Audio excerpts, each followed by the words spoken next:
Hi, Andy Herringshaw with Tractor Innovations. Today I'm in Eugene, Oregon, working on my own personal tractor, and we're going to be putting on a set of remote hydraulics. This is the most affordable and easiest way to get a set of remote hydraulics on your tractor. Today this is going on a Mahindra 2126. This is the new family of Mahindra tractors, so this installation is going to look a little different than other tractors, but I build these for all sorts of tractors, the whole Mahindra line, Kubota, John Deere, New Holland. Even if you don't see your tractor in the compatibility list, send me some pictures. We can probably get it adapted to your tractor. Today we're going to be putting on a 2-spool or a 2-circuit kit, and these are going to be always live remotes. Anytime the tractor's running, the remotes will work. This kit comes complete with the valves, brackets, hardware, everything you need to hook up this hydraulic kit. We can run these to the rear of the tractor. Today we're going to be putting on a hydraulic top link, and that'll run off one circuit, and then I'll have one circuit left for another implement I might want to hook up. Or for a small upcharge, we can add longer hoses all the way to the front. We could hook up a grapple or other implement, bale grabber, lots of implements on the front that can use hydraulics controlled by this valve. What makes this kit really universal is we're going to put this bracket onto the tractor and hang the valve right out here so it's out of the way of all your other controls. Follow me step by step, we'll get this done. Our first step to the installation is to take our bracket onto the ROPS bag. That's going to help us hang the bracket on the rollover protection. Set that right up here. I'll take this flat plate bracket and 2 backers. And we're going to set the plate on the outside of the rollover protection. That's going to set our valve out here a little further so it's not hugging in right into us. And I will take 3-inch bolts,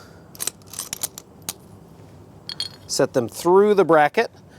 These 2 slots are going to get U-bolts later, so we're going along the top where there's 3 holes. I'm going to use the narrower 2 on this tractor.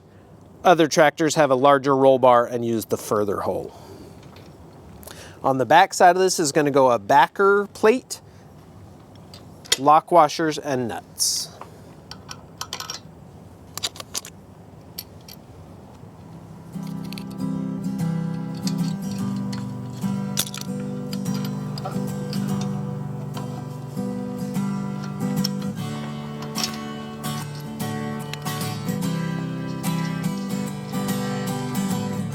Okay, I'm just going to leave those loose for right now until I get the valve mounted and I can really feel out where I want that to be. So next step is to take this pipe with the bracket on the end, hold the pipe up against the bracket, and you can see here we've got movement. We can twist it, we can go back and forth to really get the valve where you want it to be. Set these U-bolts in. There we go, I can hold that with one hand, and now I can put on lock washers and nuts.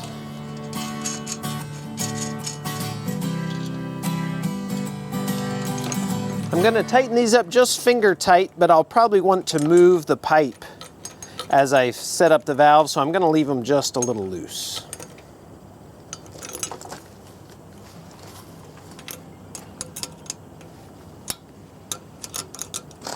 I'm going to set this roughly level. Once we get the valve on, you could choose to tip it out or tip it in, whatever really feels good. To mount the valve onto the bracket, I've got my valve onto bracket bag. I'll go ahead and get those bolts handy. And I can set the valve up onto the bracket. All the hoses are going to run inside the roll bar, so let me just go ahead and get them draped there, inside the roll bar, and bring it forward to set onto that bracket.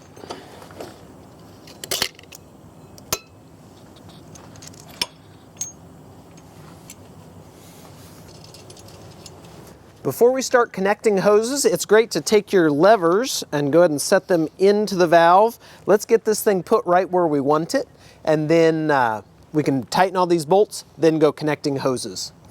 These valves are set up, we can have the control lever up or forward, or one of each.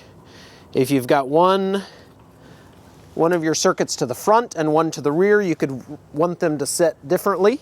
So I'm going to put one up and one forward. And as it sits right there, I think I want it just a little further back. One thing I like to do is you can just lean on your arm and control this without having to have your arm up. Your arm is here ready to run the loader or what you've got in the rear. So let me loosen these and slide it back just a little bit.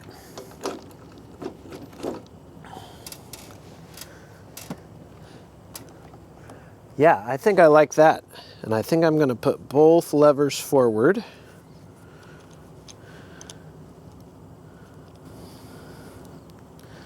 Yeah, that keeps my hand here. Here's throttle, 3-point control, loader, and then I just come right up here. I'm not having to change my arm angle a whole lot.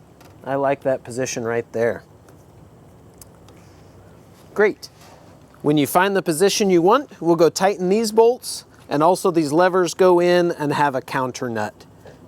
With a 1/2-inch wrench and socket, I can tighten all of these bolts.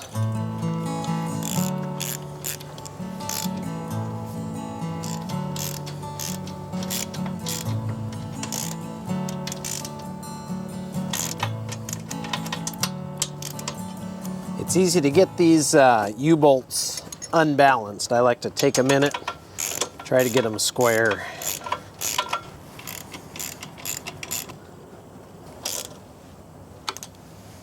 All right, with the valve mounted solidly to the bracket and the bracket solidly onto the rollover protection, we can go hooking up the hoses. Take a look at these hoses. Our pressure side is marked with a P out here. Our tank line is really the pressure return, but on this valve it's going to be marked with a T. I'm going to take these hoses and route them under the tractor. I'm looking for spots that won't rub on anything mechanical like brake linkages or other parts of the 3-point hitch, and I'm looking for nothing sharp, looking for areas where I could zip tie the hoses to as well. So like right next to a frame member here is a really good spot. I've got that hose up. I think I want to go under here. So I'm going to keep the hoses inside the roll bar for sure. That keeps them away from the tire. And I'm going to route them right down between the fender and these other controls. I can zip tie them right over there to the side so they're out of the way of any other controls. We're going to be hooking the pressure and return lines to the new valve into the Power Beyond circuit of your loader valve. This same kit can be ordered for the Mahindra 1626 tractor as well. All the installation steps are the same, and it will come with the right hose lengths and fittings to connect here on your loader valve. Your loader valve is tucked under the floorboard here. We've got the letter P up here at the top. So this hose marked yellow is the pressure coming from the tractor into the loader valve. Down below, we've got this T port, which goes with the red. So that is the tank return from the loader valve returning to the tank. This lower output marked blue, there's blue on the hose, is our Power Beyond. And this hose that's a jumper to the tractor, we're actually just going to eliminate this hose. So our short hose is our pressure into our remote valve. That's going to plug right in here to the outlet of the loader valve. Pressure is going to go up to the remote. It's going to come back in this hose, and this will plug directly into the tractor. Here are our 3 hoses from the tractor connecting to the loader valve. So we have our pressure here, tank, and Power Beyond. So we're just going to deal with this fitting, and we're going to eliminate this little hose here. Now I have a drip pan. Just a few drops of fluid will come out. It shouldn't make a mess, but it is nice to have a pan there. And we can go ahead and disconnect this hose.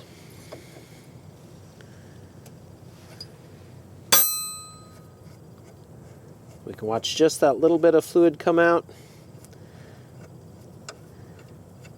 If you were to disconnect the tank hose, it would drain your tank. So be careful there, but you don't need to be messing with the tank hose. All right, that bit of fluid comes out. And what we're gonna do is we're gonna turn this elbow backwards, and the short hose is your pressure in to your remote, and that's gonna connect here to the loader valve.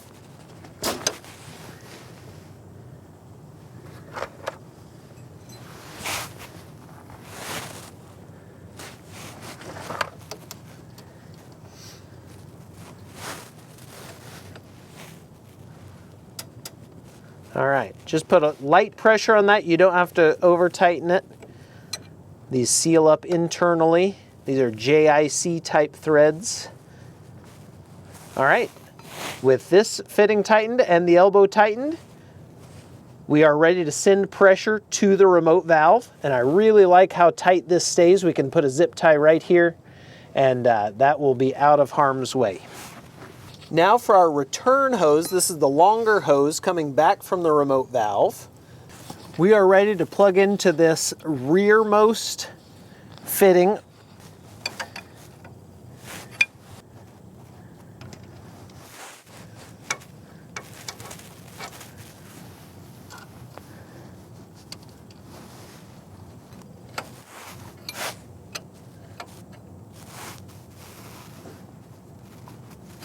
All right, there's our jumper hose we eliminated. That just comes completely off the tractor.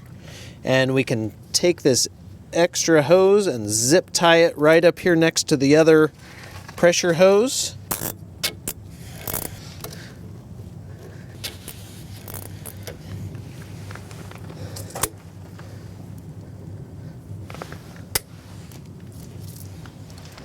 The pressure and return hoses are hooked from the remote valve down to the tractor manifold and loader valve. So we could start the tractor, we could run it, and fluid would go where it needs to go. But let's go ahead and get these remote couplers mounted so that we can plug implements into them. This tractor has a really nice space between the rollover bar and the fender here. The remote coupler bracket hardware. So I can show you how this is going to mount.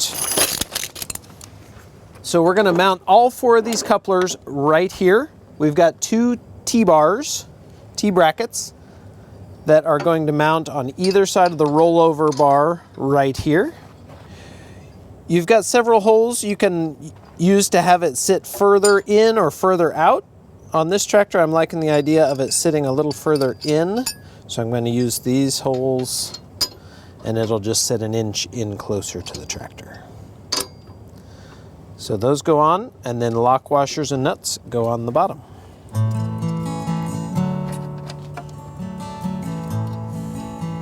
And I'm going to leave that loose until I get the couplers on and really feel where they should go, because if I want to slide it down, I can put a little closer to the center of the tractor or bring it up. So my coupler sets are in pairs. I've got an inner pair and an outer pair. And as I think about this, which one, the lengths of the hoses might matter. The outer one, I'm going to put to the lower set of brackets, the inner one to the upper set of brackets, so they're not having to cross.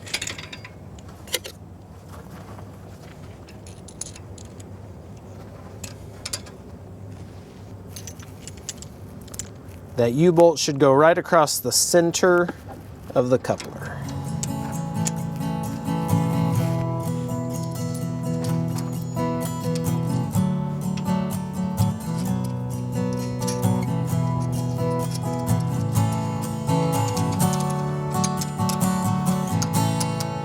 Just get these bolts snug.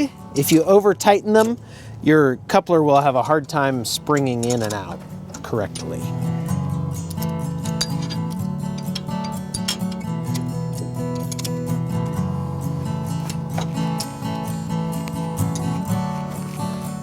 All right, the inner pair of couplers is tight there, and I can see where the hoses are going to sit near the seat. The seat is all the way back, so it can't interfere any more than that. So let me go ahead and just tighten these bracket bolts a little bit so it's not flopping around quite so much. That's a little better. Now I'll take my outer pair of hoses, and take your time to make sure they're not twisted, and you can really get a good looking install if you thread them through carefully.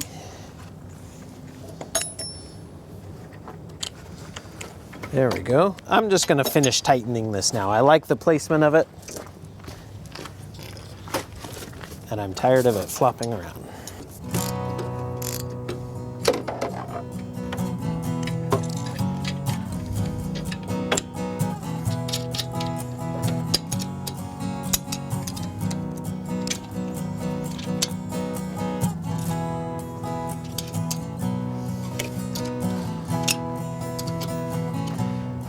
All right, I'm going to zip tie these hoses, but I do want you to, before you zip tie them, think about these hoses do have to move just a little bit. We'll try the couplers in just a minute, but this part does have to spring in and out just a little bit, so don't be pulling them tight right there. Give them a little bit of room to spring.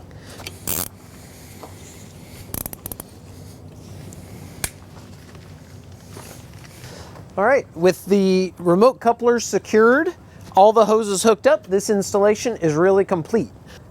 Before I call it completely finished at the back of the tractor, I want to take a male coupler and put it into each one of the couplers on the tractor to make sure it connects and releases correctly. It should shove in just like that, pull out to disconnect.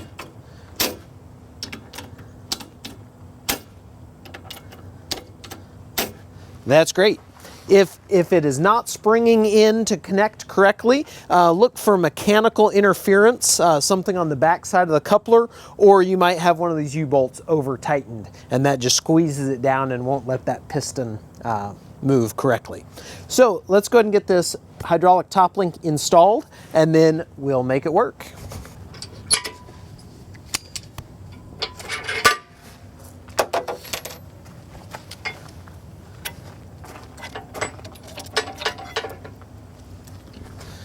On your hydraulic top link, the base welded end goes into the tractor.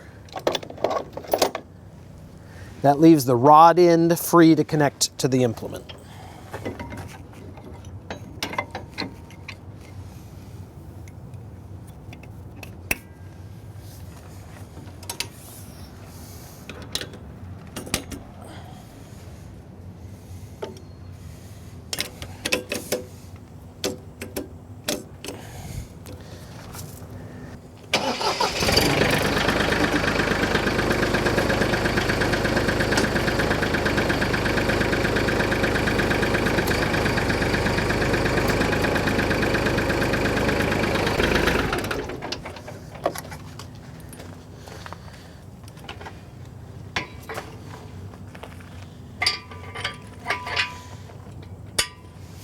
All right, it's hooked up and the hydraulic top link is working fine.